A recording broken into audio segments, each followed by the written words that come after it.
Boa noite, irmãos, paz do Senhor. Agradeço desde já a confiança de me chamar para dividir com vocês, né, conversar a respeito dos ensinamentos aqui da Bíblia, baseado na apostila, baseado na Bíblia. E eu fico honrado, né? Os irmãos prontamente me chamaram e estamos aqui, né, que possamos fazer o melhor para o Senhor. A última vez que eu falei assim com alguém, preguei, vamos dizer assim, em outras palavras, foi quando eu ainda estava aqui em Clementina na comunidade, porque lá no ministério que eu permaneço hoje, estava em Araçatuba, voltei para Clementina. Para pregar tem que ser obreiro credenciado, tem que fazer o curso de teologia, ter o título e depois, até não consegui fazer por circunstâncias profissionais, não tive oportunidade. Com a graça de Deus, se tudo correr bem, esse ano eu pretendo me credenciar. Mas vamos fazer a oração. Feche os olhos, eleve o seu pensamento ao Senhor. Eterno Deus, amado Pai, Rei da Glória, Senhor dos Exércitos, Deus de Abraão, de Isaac e de Jacó, te louvamos, te rendemos graças por essa noite, por esses irmãos, por esses servos do Senhor, por esse lar, ó Deus, que está à disposição para um estudo da Tua Palavra. Que o Senhor nos capacite, ó Deus, que o Senhor queime meus lábios com brasas vivas do altar. Ó Deus, anule toda a minha falha, pois eu sou, neste momento, instrumento nas mãos do Senhor, que o Senhor use como quiser. A Tua Palavra, ó Deus, ela prosperará no desígnio a que foi estabelecido, ó Deus. Em nome de Jesus, venha tocar, ó Deus, nas nossas vidas, venha edificar, venha trazer conhecimento, e que cada irmão, com seu comentário, com a sua pergunta, possa também ensinar a mim, ó Deus, pois todos nós estamos aqui para aprender da Palavra do Senhor. Que o professor, que o instrutor seja o Espírito Santo, como está na Tua Palavra. Em nome de Jesus, amém. Podem sentar. Irmãos, posso tirar a máscara para estar todo mundo de máscara, né? Vamos lá. O estudo é baseado na apostila. Trouxe algumas coisas aqui paralelas para interpolar com as coisas que falam aqui. Então vamos à leitura. Esse primeiro capítulo, que foi até onde eu me estendi, aí vocês vão me dando as coordenadas. Vocês querem que avance mais rápido ou não? Para hoje, eu foquei nessa questão da criação. Aí depois eu pensei de 2 em 2, eu não sei. Aí vocês estabelecem um critério. Espero que consiga terminar. Porque às vezes é monótono ficar falando, sei lá, aí é dos irmãos. Eu não tenho problema nenhum em ir falando e tal, fico à disposição de vocês. Então, o texto se baseia em Gênesis 1 e 2. Vamos ver na Bíblia pelo menos os primeiros versículos, porque a Bíblia é a base. E alguma citação ou outra que houver aí no texto. Eu vou fazer a leitura aqui de Gênesis capítulo 1. Tem o título aqui na Bíblia, A Criação dos Céus e da Terra e de tudo o que neles há. O título, os irmãos sabem, né, não é do texto original, mas os escribas, com o passar do tempo, ao traduzir as escrituras, foram organizando melhor, que o texto era corrido. O livro todo era um pergaminho corrido. Então eles foram dividindo, teve a divisão de capítulos, versículos. Pois bem, vamos lá. Gênesis 1. No princípio criou Deus os céus e a terra. A terra, porém, estava sem forma e vazia. Havia trevas sobre a face do abismo, e o Espírito de Deus pairava por sobre as águas. E disse Deus, haja luz, e houve luz. E viu Deus que a luz era boa, e fez separação entre a luz e as trevas. Chamou Deus a luz dia e as trevas noites. Houve tarde e manhã o primeiro dia. Tá ok. Agora vamos passar para a apostila. Eu vou ler até uma altura, aí eu faço uma observação. Aqui diz que o Pentateuco, né, assim como no português esse termo penta, no grego, designa o número 5. Pentateuco são os 5 primeiros livros da Bíblia, Gênesis, Êxodo, Levíticos, Número e Deuteronômio, que para os judeus é a Torá, a lei fundamental da palavra de Deus. Eles estabelecem uma distinção entre a Torá e o Tanar, que é de Josué a Zacarias, na nossa versão de Bíblia. A ordem dos livros lá são diferentes, são os mesmos livros. E eles atribuem uma relevância maior à Torá e a Moisés do que aos demais profetas, a título de curiosidade. Que o Pentateuco, em especial o livro de Gênesis, sofre altas pressões da ala ateísta da ciência, é fato conhecido por todos. Porém, atualmente, ressurge uma pressão da teologia liberal, que tenta conciliar a revelação bíblica com a teoria evolucionista. O primeiro capítulo da Bíblia nos leva a tomar uma decisão. De que maneira vamos encarar o texto bíblico?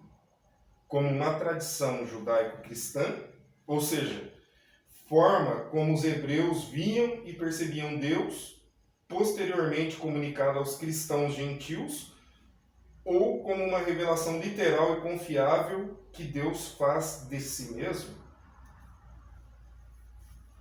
É uma pergunta crucial para o modo pelo qual passaremos a nos relacionar com Deus, como aqui mesmo sugere na sequência.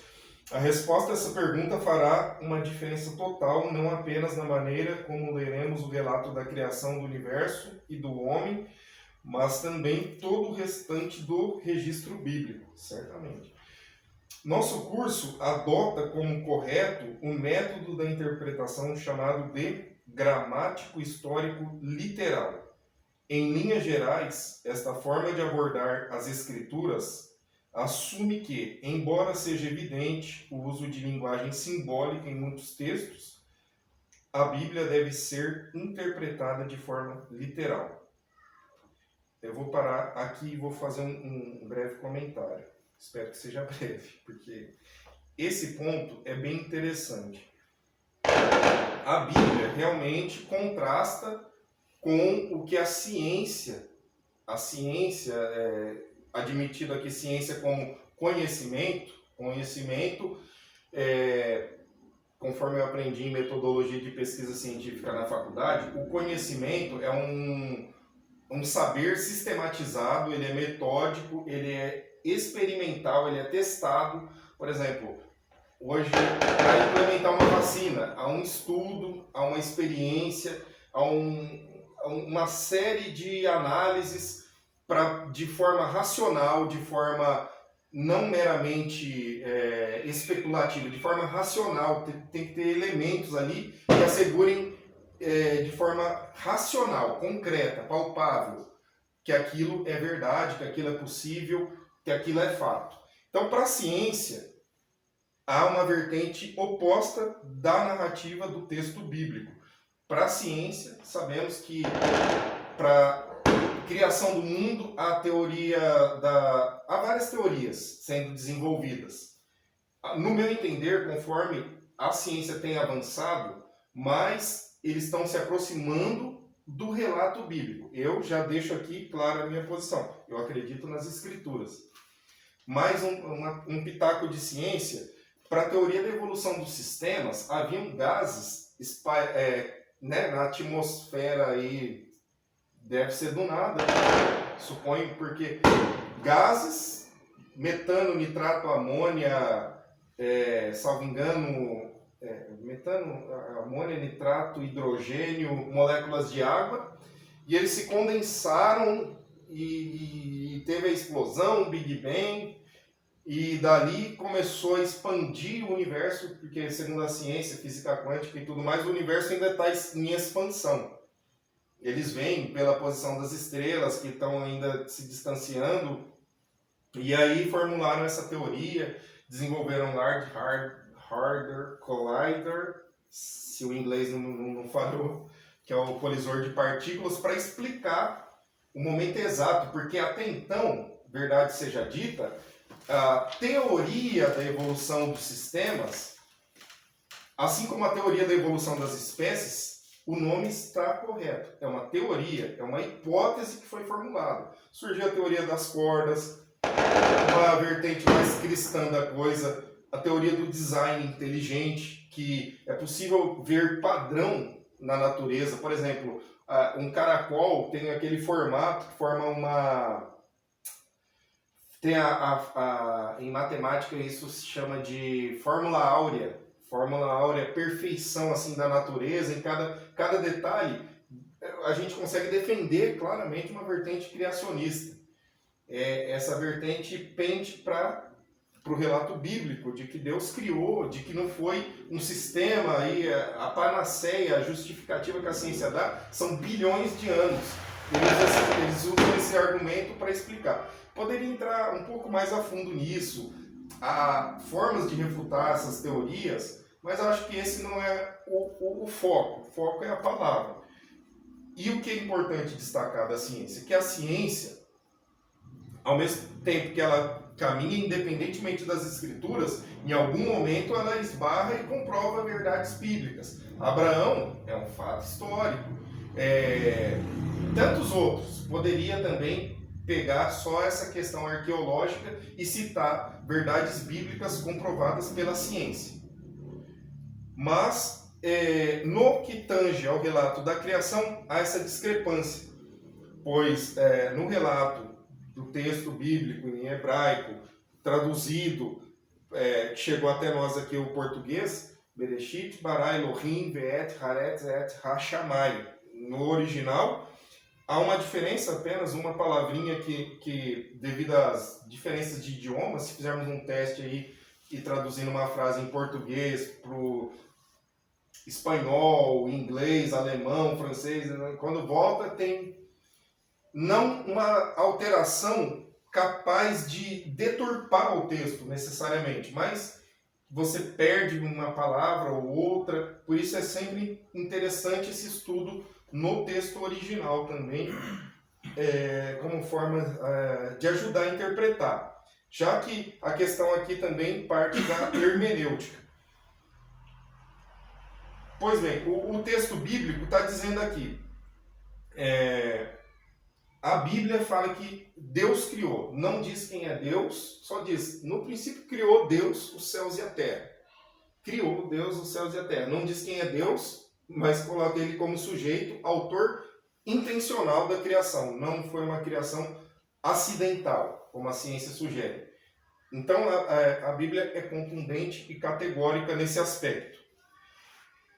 Partindo por esse ponto de vista, aceitando a concepção de que a Bíblia é um relato literal, que é o que a nossa fé assim entende, por quê?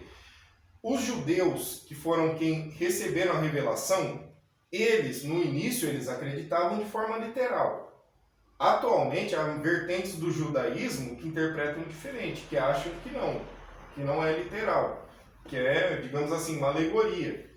Assim como há pastores apostatados, teologia liberal, como foi mencionado aqui, que entende que não, é uma história moral, uma história rudimentar, que o homem primitivo não tinha consciência, é um mito. A filosofia vem com esses argumentos. E isso, às vezes, é uma pedra de tropeço na vida do cristão. E eu conto aqui um testemunho pessoal. Eu, assim, tinha muita fé nas escrituras.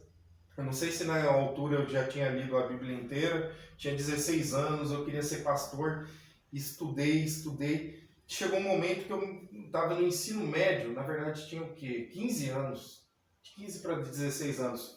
Eu cheguei no ensino médio, comecei a estudar biologia, filosofia. Sempre me enveredei muito para filosofia. E aí, do nada, eu me senti vazio e senti que eu não tinha fé. Foi um ano terrível assim para mim, mas eu perseverei ali na igreja, fiquei ainda um tempo até que chegou uma hora que eu perdi a fé. Literalmente, eu fiquei ateu, involuntariamente, por uma concepção, como eu diria, intelectual. Mas era menino, era imaturo. Nós somos às vezes pegos por palavras, né, de sabedoria humana. Mas aí Deus foi dando graça. Eu já tinha o conhecimento da palavra, mesmo em tese me sentindo ateu, eu tinha necessidade de ler a Bíblia, então o Espírito Santo não tinha me desamparado por algum motivo. Né? A gente vai tomando um pouco do fermento dos fariseus, a gente tende a se contaminar. Aí, hoje é o contrário. Hoje eu consigo ver as falhas da ciência. Deus me permitiu fazer uma faculdade e não apenas ficar preso ali na minha graduação no direito, que fala de ciência também.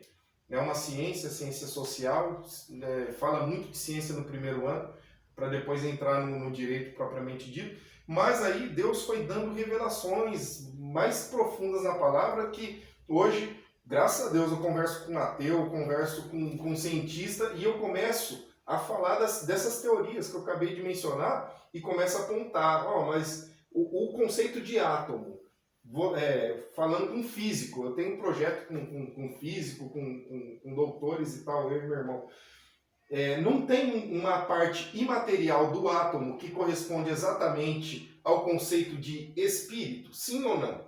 Sim. Dentro do átomo, que para os gregos antigamente era a menor partícula, hoje se sabe que não, o átomo tem subelementos, chamados elementos subatômicos, prótons, nêutrons, elétrons. Com um colisor de partículas querem chocar os subelementos do átomo e verificar se não há outra coisa no substrato, eventualmente criar antimatéria, para tentar descobrir a célula Deus, que eles chamam, que é o bóson de Higgs, que seria o que explicaria como que esses átomos criou matéria. Ou seja, a teoria deles ainda não está explicada. Há um hiato ali, mas num momento ela me seduziu, ela parecia mais racional do que o texto bíblico. Mas estudando a própria ciência você vê que é uma falácia, é um sofisma. Em outras palavras, é o quê? São palavras bonitas, são conceitos abstratos, difíceis de entender, que vão criando ali um enredo que te envolve e você acredita. Mas a palavra é viva, a palavra você vive ela causa diferença na sua vida.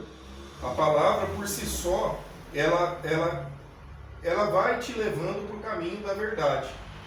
É a verdade, à medida que você se expõe diante de Deus, você ora, Deus vai falar com você. E aqui, essa questão hermenêutica é fundamental. Aceitarmos que Deus criou o mundo, de que o relato bíblico é verdadeiro, e aí há várias formas de se interpretar a Bíblia. Hoje em dia, tem essa teologia liberal. Quando Jesus veio, ele foi um reformista do judaísmo. Ele pregou ali um conceito chamado Reino de Deus.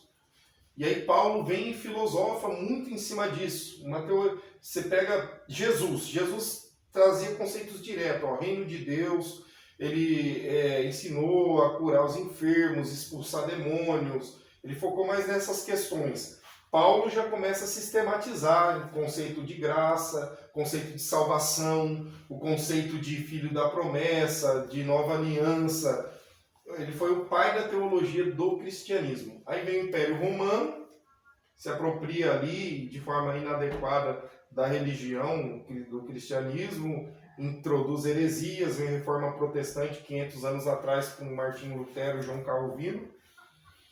E aqui estamos nós hoje, frutos dessa Reforma Protestante, que infelizmente passou aí por um período de trevas ao misturar com muita heresia. E hoje a igreja está vivendo um momento crucial. Porque se observarmos os sinais, para quem entende a Bíblia, para quem tem o Espírito Santo, os sinais são evidentes de que o Senhor está voltando. A natureza evidencia isso, as Escrituras saltam os olhos. Quando você entende a palavra, você tem um discernimento, você não fica enganado. Essa pandemia, quando na história da humanidade houveram pandemias sim, por toda a Europa, por locais, mas quando que houve uma pandemia que parou o mundo? para o sistema financeiro. Quebrou países, quebrou empresas de aviação, fechou igrejas, as pessoas dentro de casa, mortes em cima de mortes, sequelas, vacinas, e tudo isso não pode passar desapercebido para a igreja. Deus está tratando com o mundo e com a igreja. Não estou dizendo que é castigo, não. Estou dizendo que nós plantamos e colhemos de tanto que a gente mexe no mundo, de tanto que a gente se distancia de Deus. E, infelizmente, o homem vai traçando a sua própria sina longe do Criador. E a igreja está num momento que hoje tem representantes políticos, tem canais na televisão, tem poder.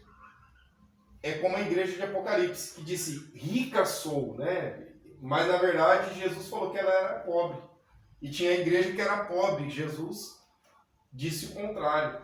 Então, a igreja hoje, muitas vezes, infelizmente, está vivendo de doutrinas, e aqui eu não quero generalizar, mas assim, uma parte que decide muita coisa, né, grandes pastores que se envolveram com algumas coisas que não condiz com a nossa fé, e criam teorias segundo a sua própria concupiscência, segundo o apóstolo Paulo falou.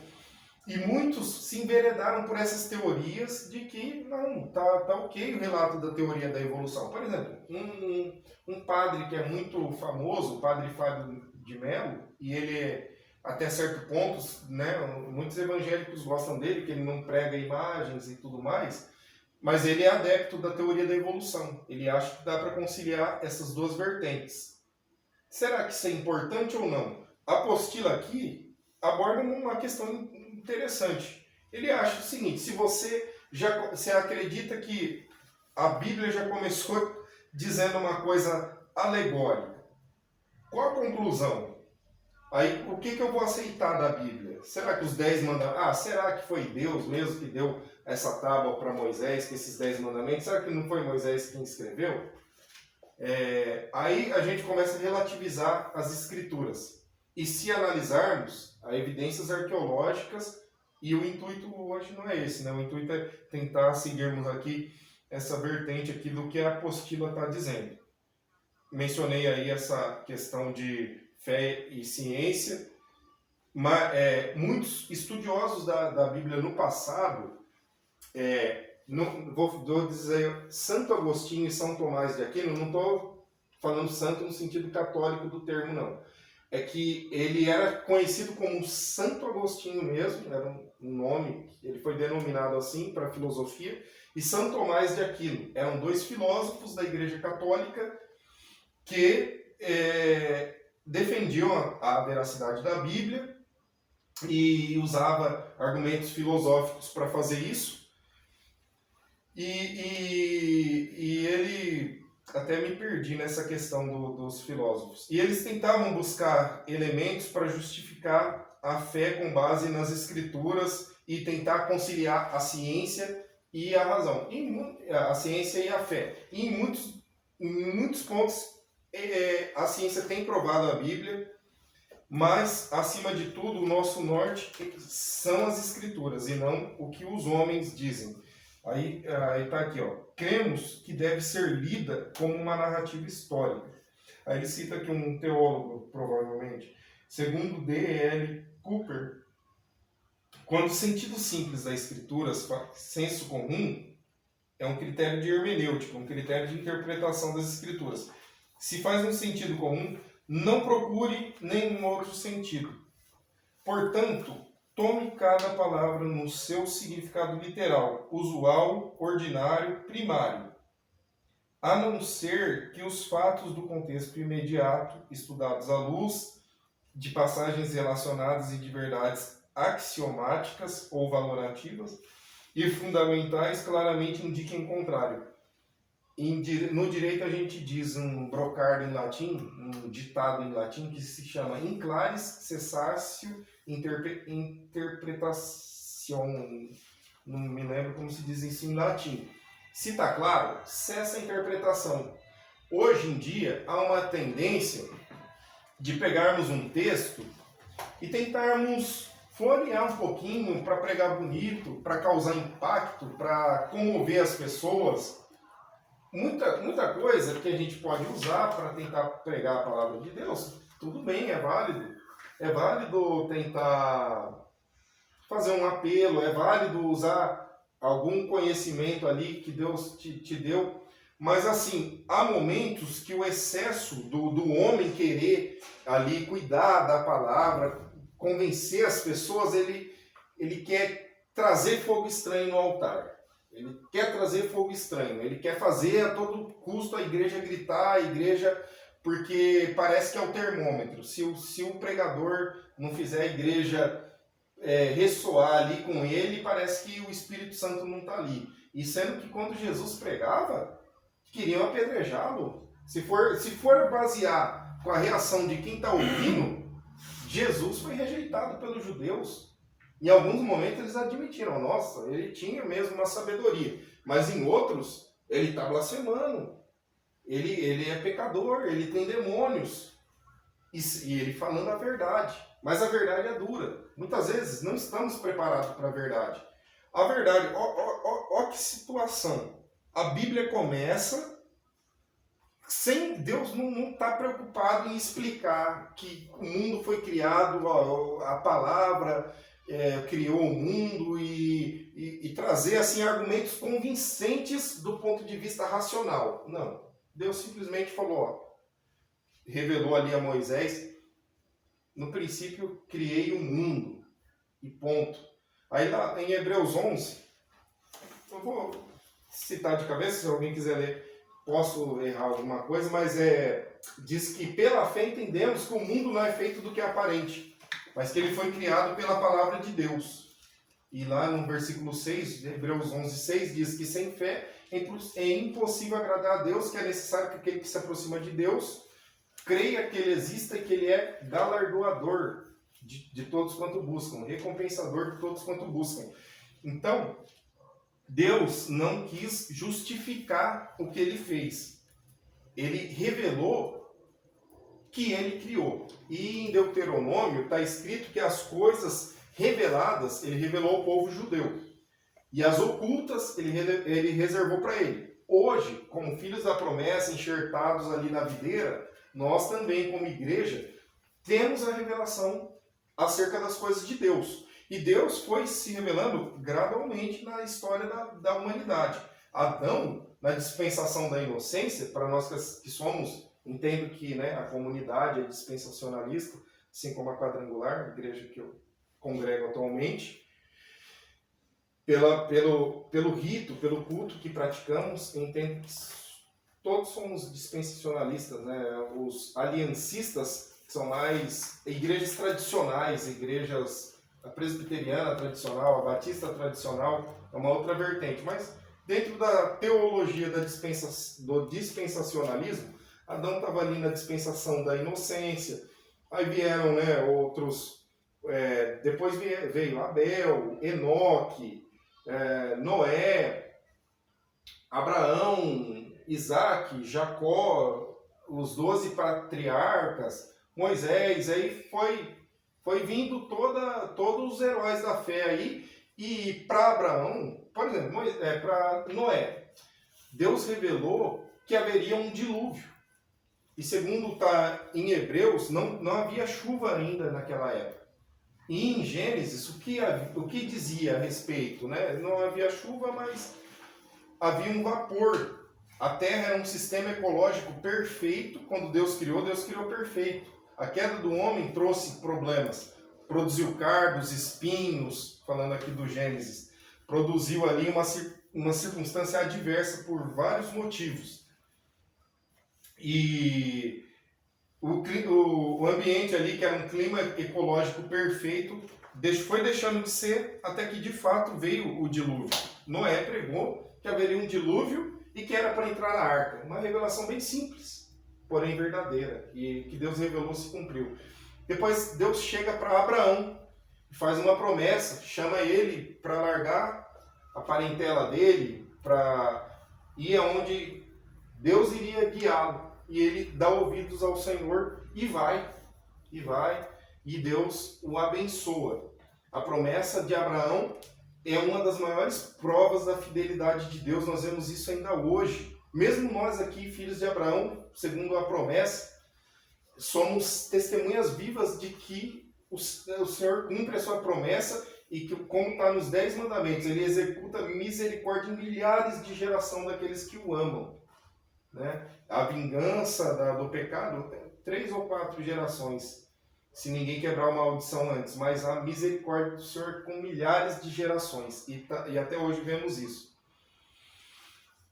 Então, Deus revelou a Abraão, revelou a Moisés a lei, aí foi até Jesus, foi revelando, e hoje em dia, muitas coisas que Deus profetizou, por meio de Daniel, dos profetas, têm sido reveladas nos dias atuais.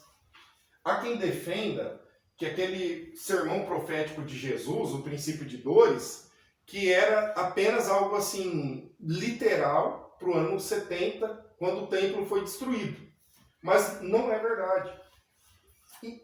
Sim, algumas profecias se referiam ali àquele momento. Não passará esta geração sem que essas coisas aconteçam. De fato, uma geração é de 70 a 80 anos, segundo a Bíblia. Aquela geração viu a destruição do templo, viu a diáspora, que é a expulsão do povo judeu de sua terra. Só que quando que essa figueira, que é Israel, o símbolo de Israel é a figueira, tem a estrela de Davi, sim, mas a figueira representa Israel. Estudando dentro do judaísmo, a gente aprende, às vezes, a entender algumas revelações ali que estão na palavra, às vezes não estão muito claras para nós. E a figueira voltou a florescer quando? 1948. Israel voltou a ser um país, um estado soberano, segundo as normas de direito moderno, de direito e teoria geral do Estado. Então, assim, não apenas esse fato da figueira, mas por tantos outros fatos, terremotos aumentando a escala de terremotos, o nível de guerras, o nível de fome, espécies, todos os sinais do princípio de dores, é como as dores de parto. O próprio Jesus falou, quanto mais vai aproximando do fim, mais a gestante vai sentindo a dor do parto, mais a natureza clama. Lá está em Apocalipse, né? Toda a criação clama. O sangue dos justos clamam perante o Senhor, assim como o sangue de Abel clamou. Tudo vai ansiando, né? O desejado de todas as nações, o Messias, o Cristo verdadeiro. E por tantos outros motivos a gente vê que Jesus falou ali para o ano 70 e Jesus falou para o nosso tempo também. Não só para o nosso tempo, porque o espírito do anticristo já estava ali no mundo, como está em 1 João, se não me falha a memória. 1 João, acho que é capítulo 2, 1º, 2º ou 3º. E vai até o dia da consumação, até o dia que o Senhor vier cumprir, consumar ali toda a sua obra. Nós vamos avançar aqui, senão a gente não conclui até aqui. Cremos ainda que, embora... Alguém quer perguntar alguma coisa? Né? Você pode prosseguir. Cremos ainda que, embora os eventos registrados nela sejam históricos e reais, incluindo os fatos relativos à origem do homem e do universo, das civilizações em geral, e posteriormente, concentrando-se na história do povo de Israel, a Bíblia tem como principal objetivo revelar alguma coisa sobre Deus, que nos aproxime mais dele. Alguém pode ler Romanos 15, 4? Os meninos que é mião na Bíblia aí, né? Eu tô velho já, né? A minha visão, Francisco. Cidade já não permite ficar lendo. 15, versículo 4. Isso. Essas coisas foram registradas há muito tempo para nos ensinar, e as Escrituras nos dão paciência e ânimo para mantermos a esperança. Certo. Fala dos propósitos da Escritura, não apenas o direto de relatar um fato, mas outros propósitos para os quais a Escritura foi... Tá ok, meu irmão. Sim. Obrigado, Deus abençoe. Para os quais a Escritura foi estabelecida. Foi para falar do amor de Deus, foi para nos reconciliar com o Criador, foi para nos alimentar. Jesus mostrou essa vertente de que a palavra é alimento para nos dar esperança. De fato, não são as informações contidas nas páginas das Escrituras que transformam as nossas vidas, mas a mensagem que elas contêm. Por detrás de cada fato, de cada testemunho dos profetas, dos servos de Deus, está alguma lição, algum aprendizado, e não é um sentido único, como a própria Bíblia ensina. As Escrituras foram inspiradas por Deus, então elas não são de particular interpretação. É evidente que no processo de hermenêutica, de interpretação do texto, não podemos criar doutrinas que confronte com outras partes das próprias Escrituras. Tem critérios de interpretação, de hermenêutica, para evitar a criação de heresias. Porque isolar um texto, é possível criar a mais absurda heresia, sacrificar animais, por exemplo. Eu, quando comecei a ler a Bíblia, eu comecei de Gênesis sem orientação nenhuma, não tinha igreja.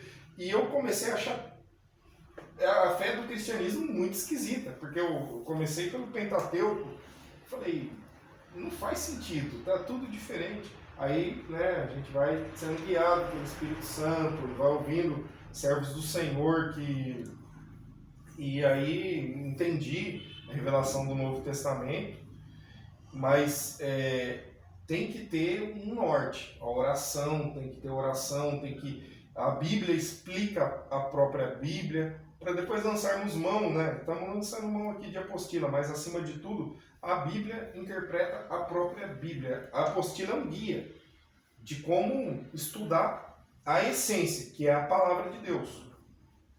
E se em algum momento discordar, quem prevalece? A palavra de Deus. Sabemos disso. Aí está aqui. De fato, não são as informações contidas nas páginas das Escrituras que transformam as nossas vidas, mas a mensagem que elas contêm. As histórias bíblicas são, portanto, muito mais do que o registro histórico, sociológico ou mesmo religioso de um povo. São a palavra revelada de Deus a todo ser humano. O próprio Jesus Cristo, como judeu nascido sob a lei, alguém lê Gálatas 4:4? Vamos lá.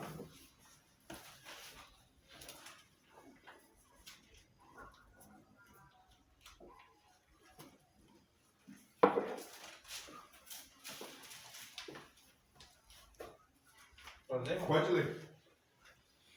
Mas, vindo a plenitude dos tempos, Deus enviou seu Filho, nascido de uma mulher, nascido sobre a lei. Aliás, lê do 1 ao 4 para dar o contexto. É bem interessante. Isolado não dá para captar o contexto.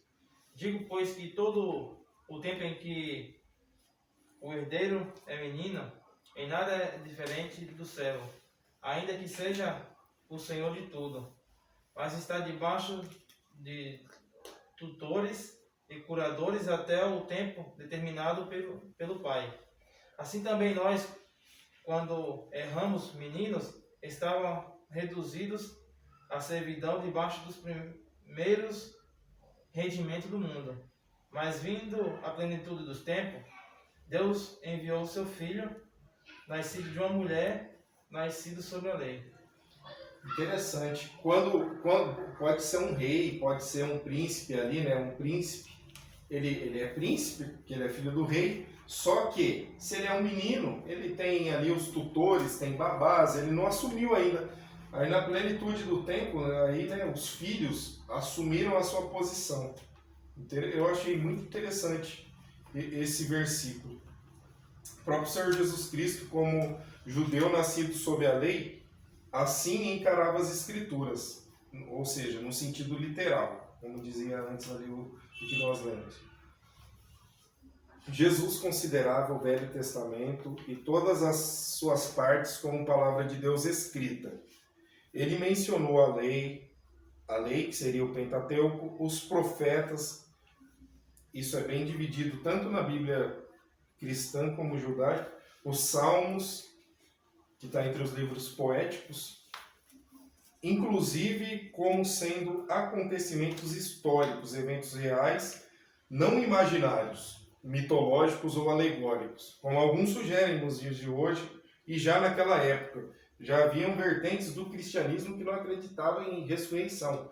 E Paulo combateu esses, entre aspas, cristãos hereges. A heresia foi um problema da igreja primitiva, né, da igreja contemporânea, e será até a vinda do Senhor, que Jesus falou que quando viesse ele não ia achar fé na terra. O dilema da fé é algo central no relacionamento aí com Deus, né? Mas deixou claro que compreendia o propósito subjacente das Escrituras quando declara: examinai as Escrituras, porque julgais ter nelas a vida eterna, e são elas mesmas que testificam de mim. João capítulo 5, 39. Observa-se claramente que Jesus via no Velho Testamento uma relação de Deus sobre si mesmo, escondidas nas narrativas, e que um leitor sincero podia chegar a conclusões sobre o Messias através delas. Foi este o argumento da sua conversa com o discípulo no caminho de Emaús. Então, Lucas 24, 27. Antes disso, fazer um comentário.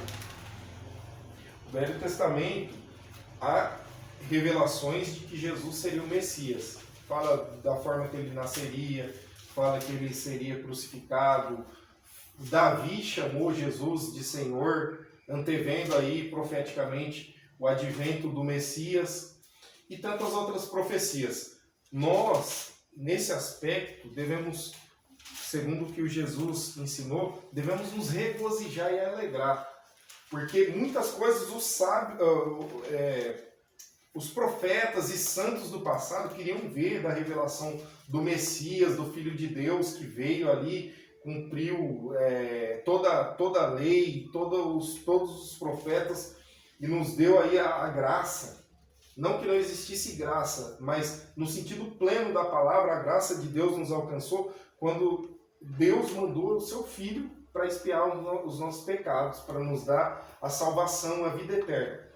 Então, essa revelação é o mais alto nível da revelação. Deus foi revelando verdades desde, como refletimos aqui, desde Adão até... E o ápice da revelação foi o envio de Jesus. Foi quando ele disse: está consumado, ele cumpriu, ele venceu a morte, o inferno, ressuscitou ao terceiro dia, e nos levará no momento oportuno. Então foi o ápice da revelação de Deus. Quem separou? Lê, fazendo favor, Lucas 24, 27. Então Jesus os conduziu por todos os escritos de Moisés e dos profetas, explicando o que as Escrituras diziam a respeito dele. Ok. E foi justamente isso. No dia que Jesus disse está consumado, é um dado interessante.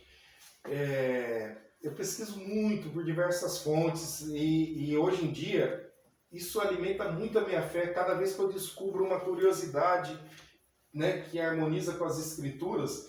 E um dado interessante foi que nessa época, primeiro que quando Jesus nasceu, aquela estrela, vários dados aí astronômicos, mas o que eu queria enfatizar é que houve escuridão quando o Filho de Deus estava ali na cruz e Deus virou as costas para ele, mas a natureza, o sol se recusou ali a dar sua luz, vendo ali o Filho de Deus, que estava ali no princípio, era o Verbo, que se fez carne ali, rejeitado ali por Deus, a humanidade, rejeitando o Messias verdadeiro, caindo sobre si toda a desonra, todo o peso ali da nossa iniquidade, do nosso pecado. O sol não quis dar a sua luz, mudou alguma coisa no sistema solar, no universo, e isso foi percebido, evidentemente, em toda a Terra. E um chinês cristão, ele foi visitar aqueles templos que tem na China, porque a China é o seguinte, assim como o Japão, eram impérios. Tem o império sei lá, eu não sei o nome dos imperadores, imperador A, B, C, D, e cada um ia modificando um pouco. E em um desses templos, tinha uns escritos que havia uma menção e a data do império que existia na época do texto mencionado corresponde exatamente o dia que Jesus expiou os nossos pecados. Que houve trevas, houve terremoto, houve alguns eventos ali, e eles falaram chineses pagãos. E os chineses hoje, para os judeus, é um dos povos mais, como eles diriam, mais goem, mais assim, pecador, porque eles comem animais impuros, comem animais vivos, eles fazem coisas assim que para a Torá é problemático. Comem sangue e tudo mais. Mas lá eles entenderam que em algum lugar da terra tinham matado um filho dos deuses, e eu vou buscar onde está o vídeo para ver no contexto, assim, para não ficar nas minhas palavras, e eu compartilho com vocês. Mas é muito interessante como que Deus, e aí a minha interpretação de Romanos 1 é que Deus se revela pela natureza, Deus se revela, está lá, que nós somos indesculpáveis, inexcusáveis de sermos ateu, já que estamos vendo a natureza. Se estudarmos um olho, né, seja humano, seja de um animal, a complexidade que é um olho não pode ter sido acidente a criação. Uma simples folha de árvore, o conhecimento que está por trás, o DNA, não existe nada mais complexo em termos de informação do que DNA. Pode juntar todos os computadores do mundo, não tem mais informação que um filetinho de DNA. A gente carrega informação genética e ainda do que a ciência pôde mapear, que a ciência mapeou um pequeno percentual do DNA. E um dado curioso desse DNA, onde tá ali todo o nosso código genético, que mostra que os nossos ascendentes mostram características nossas, até doenças hoje em dia podem ser prevenidas pelo DNA, ainda eles sabem identificar, ainda não sabem corrigir, mas estão chegando cada vez mais perto. Mas um dado curioso é o seguinte, falando aqui no Gênesis, Deus criou, verbo bará, bereshit, que é no princípio, bará, criou da onde? Criou do nada. Só Deus cria, nós podemos, a partir do que existe, fazer. Deus deu o dom, somos a semelhança de Deus, podemos criar muitas coisas a partir do que existe, mas do nada, só Deus. Não são átomos pairando na atmosfera, até porque, né, como explicar átomos ali aleatórios do nada, e tem tantas falhas que nem convém entrar.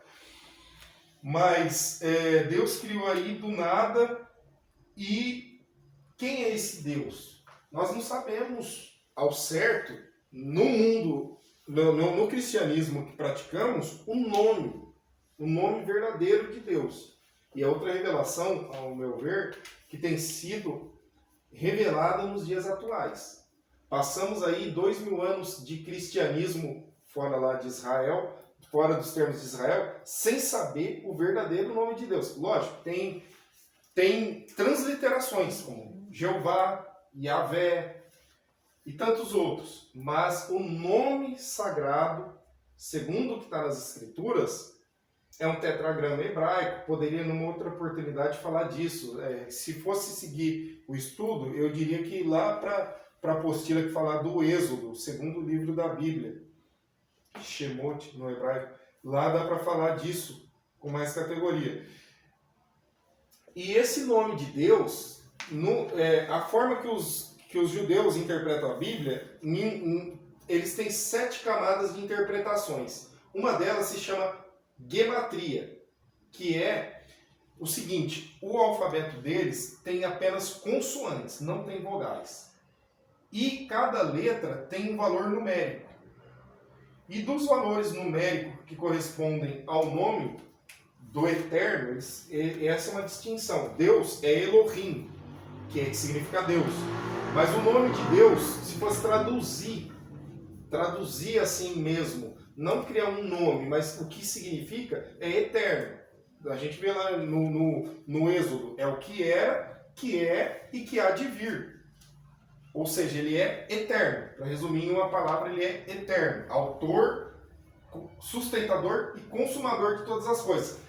E é representado por 4 consoantes, que traduzidas para o português seriam um Y, um H, um W e um H, que eram consoantes cuja pronúncia se perdeu porque os judeus, temendo o segundo mandamento, o qual diz: não tomarás o nome do Senhor teu Deus em vão, eles deixaram de pronunciar o nome sagrado em algum momento da história. Eu creio que algum exílio, provavelmente no exílio da Babilônia, ali entrou muito paganismo, foi ali que começaram a escrever o Talmud, que é uma decodificação da lei de Moisés, que eles chamavam a lei escrita, é a Torá, é a Bíblia que nós seguimos. Mas eles falavam que havia uma tradição oral, que era passada de pai para filho, e ali, quando eles foram para a Babilônia, depois a Medo-Pérsia, depois eles voltaram, reconstruíram um templo. Eu entendo dessa forma, né? Muita coisa eles introduziram ali, e Jesus falou para tomar cuidado com o fermento dos fariseus, com a tradição dos anciãos que invalidava a promessa. Então hoje eles dão muito mais relevância ao que eles chamam de lei oral, ao Talmud, do que às escrituras que hoje o cristianismo segue. Por isso o cristianismo teve a revelação de que Jesus é o Messias e eles não. Porque a revelação dos anciãos, o Talmud, que é uma escritura à parte extra-bíblica, rejeitou o Messias. Mas as escrituras verdadeiras, a gente vê que Jesus está revelado em cada versículo do Velho Testamento. Só que o nome de Deus eles preservaram. E nisso nós vemos um propósito de Deus. E eu vou falar do DNA. Estou fazendo aí uma volta, mas vou chegar no DNA de novo. Para enfatizar o quê? Que no DNA há uma sequência ali de números que corresponde no hebraico a essas letras, que não existe número no hebraico. São letras. O Aleph, que é a primeira letra, é o número 1. Que eles falam que é o número de Deus. Deus é um, Adonai Errad. O próprio Jesus falou. Qual o grande mandamento? Shema Israel, Adonai Eloheinu, Adonai Errad, Baruch Hashem Adonai. Ouve agora Israel, o Senhor teu Deus. O Senhor teu Deus é um. Bendito seja o nome do Senhor. Aí ele começa a dizer, adorarás o Senhor teu Deus de todo o teu coração, com todo o teu fôlego, com todo o teu entendimento, enfim, e ao teu próximo como a ti mesmo. Jesus recita uma oração que os judeus fazem até hoje, chamada Shema. E aí eles usam o nome Shema Israel Adonai. Adonai aí é um nome para não empregar o nome que estava escrito no original, o nome de Deus. Porque eles ocultam o nome de Deus para o nome de Deus não ser profanado. Eles acham que nós não somos dignos de sabermos o nome de Deus. Mesmo eles, só o sumo sacerdote, uma vez por ano, no dia de Yom Kippur, que é o dia da expiação do pecado, que o sacerdote entra e faz 2000 anos que não tem templo. Eu não sei de que forma que essa revelação é passada. Acho que pelos cabalistas, numa certa idade, eles estudam a Kabbalah, devem revelar só para saber, né? Os judeus sabem o nome verdadeiro. E assim, eles ocultaram. Quando a Bíblia foi traduzida, a primeira tradução foi para o grego. Salvo engano, foi a Septuaginta. Não pesquisei isso, mas deve ser isso. E eles mudaram o nome de todos os profetas. Por quê? Porque os judeus, você pode ver, Jesus, o Senhor é a salvação. Aí usa essa palavra Senhor, mas não é Senhor, tá? Então o nome de Deus é salvação. Vamos pegar outro. Vários nomes, todos têm o nome de Deus ali, a maioria pelo menos. Jerusalém, cidade do Altíssimo. E se você pegar, a pronúncia está dentro das palavras. Como o hebraico é uma língua que ainda existe, o que eles fizeram? Introduziram sinais massoréticos, que são vogais, naquele alfabeto que só tinha consoantes, só que eles mudaram algumas vogais de posição, para quando nós dissermos, por exemplo, Jerusalém, não falarmos o nome de Deus, que está subentendido nessa palavra. Quando falarmos Josué em hebraico, Yoshua ou Yeshua, tem as variações, não falarmos o nome de Deus. Quando falarmos Matitial, como é o nome de Mateus, ou Isaías, que é Yeshayahu, enfim, eles mudaram para nós não sabermos. Então você vê que nome não se traduz. Se eu mudar para os Estados Unidos, se eu mudar, meu nome é André, talvez mude a pronúncia, mas o nome é o mesmo. Só que houve uma tradução de nomes, não uma transliteração para que nós não soubéssemos. E a ciência viu essa sequência, que há 4 fileiras ali que ligam o código genético do pai com o código genético da mãe e formam uma sequência de números que correspondem, não me lembro os números que as letras correspondem, mas corresponde a Yud, Rev, Vav, Rev, Y, H, W, H, ou seja, o eterno Deus, o Criador, assinou ali o ápice da obra de sua criação. Está ali no DNA. Para quem quiser ver, você busca no YouTube, ó, DNA, não, você escreve YHWH, e aí você põe DNA. Tem um vídeo lá bem interessante que mostra isso. Tem vários, na verdade, mas tem um bem interessante. Isso é só a título de curiosidade. Quando a gente começa a estudar essa vertente, a gente aprende muita coisa boa também. E assim, esse nome sagrado eles ocultaram de nós, mas tem sido revelado. Tem sido revelado, né? Não cabe a mim especular se tem várias pessoas aí falando, mas eu entendo que tem sido revelado. Um judeu ortodoxo confirmou um dos possíveis nomes aí que o pessoal anda falando no YouTube, mas eles têm uma reverência. Eles escrevem Deus, eles não escrevem em português mesmo, Deus. Eles escrevem D''us. Segundo a tradição deles, não devemos tomar o nome de Deus em vão e tudo aqui é vão na Terra. Só num dia específico, só a pessoa certa, na hora certa, santificada pode... Então eles exageraram os mandamentos. Eles falam que é criar cercas para não quebrar os mandamentos. Mas assim, a gente não deve nem diminuir o que está na lei de Deus, mas também não devemos acrescentar. O excesso de zelo aí quebra um pouco da intimidade. Deus quer se relacionar com o homem, Deus se revelou ao homem, Deus se apresentou, então Ele quer ser conhecido por nós. Mas assim, basta a nós termos parte na salvação em Cristo Jesus e não entrar pelo caminho da especulação. Mas é que eu achei pertinente mencionar isso aqui no contexto dessa breve análise do Gênesis. Vamos ver aqui uns pontos altos. Deus não gasta uma só linha para provar ao intelecto do homem o fato da sua existência. A Bíblia se abre como uma declaração contundente. No princípio criou Deus, como refletimos, sem mais explicações. Deus é um fato assumido desde o primeiro instante da revelação. Peça central de todo o relato bíblico. A seguir, seus atos vão começar a demonstrar quem é esse Deus e como ele pensa, quais são seus planos e motivos para criar do nada o que veio a existir. Apesar disso, aí está aqui Jeová, uma transliteração em português, se revela desde o início como uma pessoa. Um dos aspectos de Deus é que ele é uma pessoa.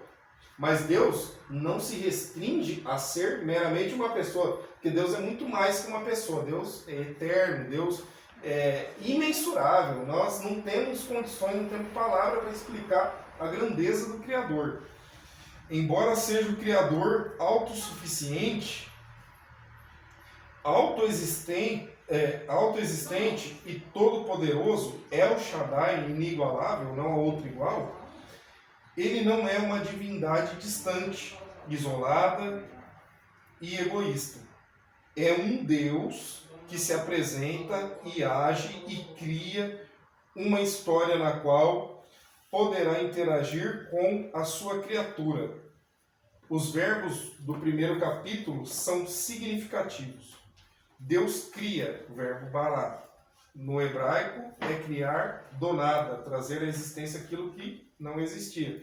Deus fala, Gênesis 1:3, sua palavra é poderosa. Hebreus 11:3, alguém lê? Sua voz é inconfundível. Salmo 29, alguém lê também? Hebreus 11:3. É. Pela fé entendemos que os mundos, pela palavra de Deus, foram criados, de maneira que aquilo que se vê não foi feito do que se aparenta. Isso, Salmo 29, que fala da palavra de Deus, que a sua voz é inconfundível. Atribuam ao Senhor os seres celestiais, atribuam ao Senhor glória e força. Atribuam ao Senhor a glória que o seu nome merece. Adorem ao Senhor no esplendor do seu santuário. A voz do Senhor ressoa sobre as águas. O Deus da glória troveja. O Senhor troveja sobre muitas águas. A voz do Senhor... Pode ler. A voz do Senhor é poderosa, a voz do Senhor é majestosa. A voz do Senhor quebra os cedros, o Senhor despedaça os cedros do Líbano. Ele faz o Líbano saltar como um bezerro, o Sirion, como novilho selvagem. A voz do Senhor corta os céus como raios flamejantes. A voz do Senhor faz tremer o deserto. O Senhor fez tremer o deserto de Cádiz. A voz do Senhor retorce os carvalhos e despe a floresta, e no seu templo todos clamam glória. O Senhor assentou-se soberano sobre o dilúvio. O Senhor reina, soberano para sempre. O Senhor dá força ao seu povo. O Senhor dá a seu povo a bênção da paz. E imagina só Deus ali falando, haja luz, né? Tamanho poder da sua palavra. Jesus falou, está consumado. E aconteceu todos aqueles eventos lá no primeiro século da era cristã. Então a palavra de Deus ela é poderosa, ela é capaz de trazer à existência aquilo que não existe. Só Deus tem esse poder. Deus vê, Gênesis 1:4, ele não é um relojoeiro distante, mas acompanha o que se passa em sua criação desde o princípio. Aí cita Gênesis 1:16, transforma, para adequar as necessidades de um cenário que está sendo montado. Deus chama, isto é, dá nomes. Aí está Gênesis 1, está o 8, 10, por exemplo. Deu nome ao gado. Lógico, Adão nomeou tudo, mas ele dizia, produza erva, ia falando aquilo que ele queria que criasse. Haja separação entre terra e água e tudo mais. Nos planos físico, moral e espiritual, ele estabeleceu os limites e os critérios para as coisas funcionarem. Só que aí veio a serpente, Satanás, por meio da serpente, e falou diferente. Deus estabeleceu limites.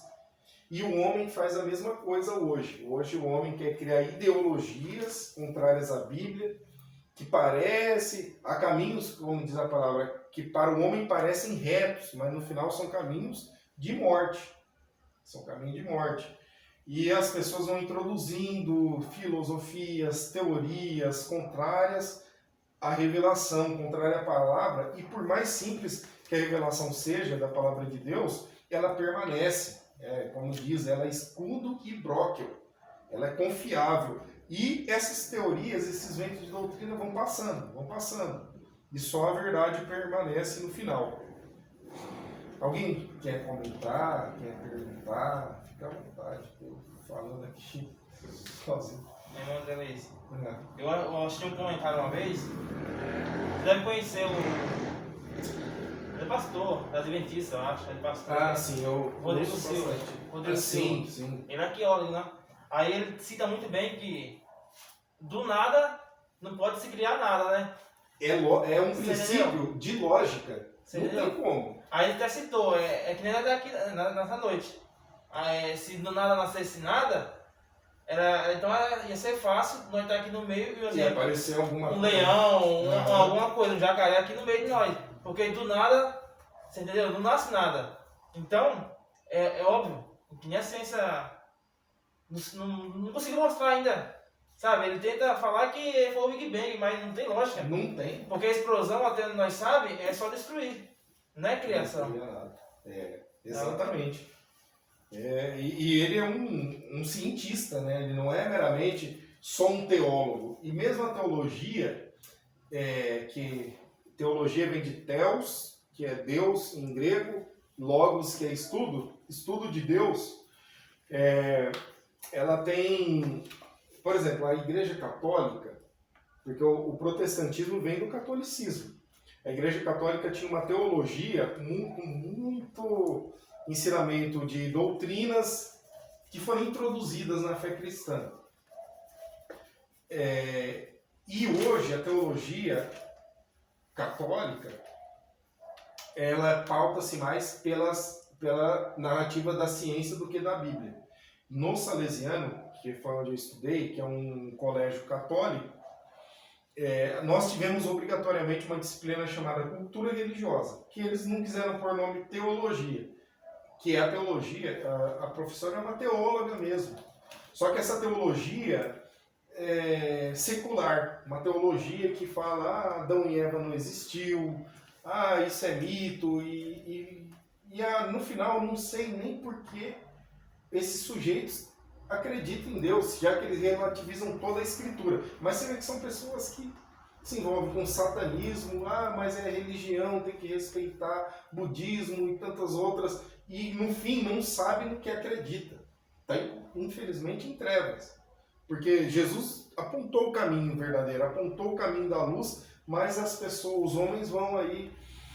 E assim, a teologia cristã verdadeira tem que se pautar pela literalidade da palavra. É por isso que a gente vê ainda milagres, é por isso que a gente vê conversão, porque é uma teologia verdadeira, né? E tem a forma dos judeus também interpretar, que eles não usam o termo teologia, teologia é do grego, para eles já é blasfêmia só está em grego. Eles acham que tem que estudar no original. Eles estudam lá a Torá e os sábios, né, os rabinos, os profetas, entre aspas, a teologia deles caminha mais por aí.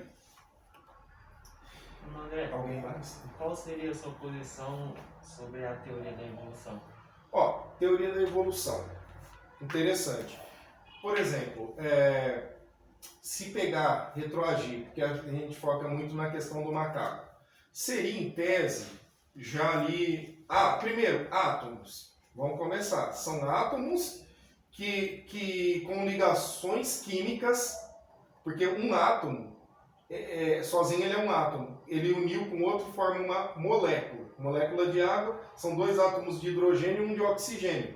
Formou ali uma molécula, átomos compostos. Então, eles falam uma cadeia de moléculas, as condições do mundo primitivo, que eles falam, né, descargas elétricas, vários fenômenos ali, termodinâmicos, que fizeram com que essas moléculas, em algum momento, a fusão dos elementos atômicos da tabela periódica correto ali, em algum momento criasse alguma coisa parecida com o que a gente, conceito de vida. E tanto mais, quanto essas ligações atômicas fossem ficando mais complexas, foi gerando... Porque se analisarmos, a gente reduz tudo isso aqui a átomo, cientificamente falando. No entanto, há aspectos, por mais que o átomo tenha um aspecto que corresponde ao conceito de espírito, há lacunas ali que a ciência não consegue. A ciência já tentou recriar corpo humano, não foi uma nem 2 vezes. Eles já analisaram todos os elementos que compõem o corpo humano. Cria só uma massa mal cheirosa. Mas falando aí da evolução, aí eles falam que essas cadeias aí justificam bilhões de anos e fatores termodinâmicos, criou uma molécula. Uma ameba, um ser unicelular. Aí uma ameba teria evoluído em répteis e tal. Só que aí, conceitualmente, primeiro, o átomo, por mais que ele tenha movimento, ele não é vivo. O átomo não é vivo. Tem uma energia ali, mas ele não é vivo. Alguma coisa, eles não conseguiram provar ainda como uma coisa inorgânica, morta, poderia gerar vida. Eles justificam com bilhões de anos. eles explicam, mas não provam. E jamais poderão provar. Inclusive, um dado interessante, dentro do átomo, é possível encontrar som. Som, há uma vibração. O som é o quê? Até quem toca, né? Uma tensão elástica. Você puxa a corda, é uma tensão elástica que reverbera no vácuo. Produz uma frequência de ondas. São perceptíveis pelo senso da audição. Isso é o som, falando uma definição mais voltada para a física, né? E tem vibrações de som. E eu falei isso para um professor. Ele é físico, ele se declara ateu, hora ele fala de Deus, como quem acredita, ele é meio perdido.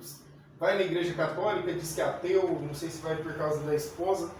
Uma excelente pessoa, assim, como pessoa, mas nesse aspecto da fé ele é meio... Só que eu consigo ter esses debates com ele e falar... E falei isso para ele, ele concordou sim, dentro dos átomos tem essa vibração do som. Ele falou, mas é do Big Bang. Eu acho o seguinte, uma explosão, por maior que ela seja, ela vai explodir, ela vai vibrar, só que o som ele faz assim, a onda, no momento ela para. Se está reverberando até hoje, é que o autor ali, que falou, a voz dele está ressoando dentro de cada átomo da criação, de cada átomo. Eu abri esse parênteses, eu até esqueci que ponto ser.